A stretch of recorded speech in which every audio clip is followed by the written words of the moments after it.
Sa gilid ng kalsada, isang tatay ang agaw pansin na nakahiga sa isang waiting shed na ito. Hindi maintindihan ang salita. Payat, ngunit mabigat ang kwento ng buhay na kanyang pasan.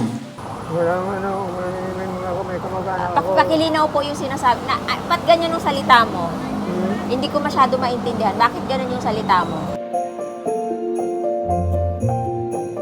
Siya si Tatay Carlos Kapanan, tubong Bicol, walang asawa at anak, dating construction worker noong kalakasan pa. Ilang araw na siyang umalis sa bahay ng kanyang pinsan, hindi dahil wala siyang mauwian, kundi dahil ayaw niyang makadagdag sa isipin ng kanyang kamag-anak. Malabo talaga mukha kung doon ako tumira.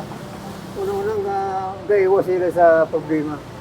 Kaya matanda na ako, hindi na ako nakatrabaho. Sinapalawin-labo na lang ako.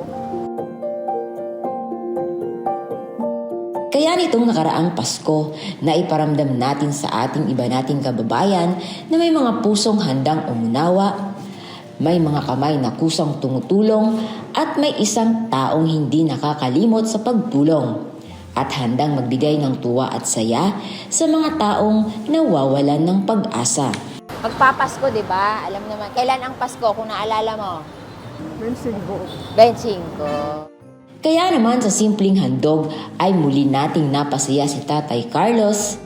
Hindi man ito mababago ang lahat, ngunit sapat upang muling maniwala na may pag-asang naghihintay. May bigas ka na, hindi ka magugutom. May masasain ka, may spaghetti, mayroon ka pang fruit salad, may cheese dito, kumpleto na to. May corned beef, 2 corned beef, may sausage, syempre may gatas. Kung bibigyan kita ng pamasahe, bigay ni Tatay Rani, makakauwi ka dun sa pinsan mo. Siguro naman matutuwa sila dito sa bigay mo. Mahirap na ito magkarga, hindi ako makapag-ano. Yung pagdala nito, yung nanyo, Kaya nga, sasakay ka. yan ang aking problema. Namumroblema ka ng pamasahe, di ba? O, ito, dadagdagan niya ni Tatay ng 1,000. Alam mo to. O, sige po, kunin niyo po sa iyo yan. Maraming salamat. May nilong ako nakatanggap ng pera sa buong buhay. Paskong ito. Tatay Rani, malaki kong pasalamat. At uuwi ako. Hindi man niya kakilala ang taong nagbigay sa kanya, ay ramdam namin ang siglang nadarama ni Tatay Carlos. Upang hindi na alalahanin kung paano makakauwi, isinabay na namin si Tatay Carlos.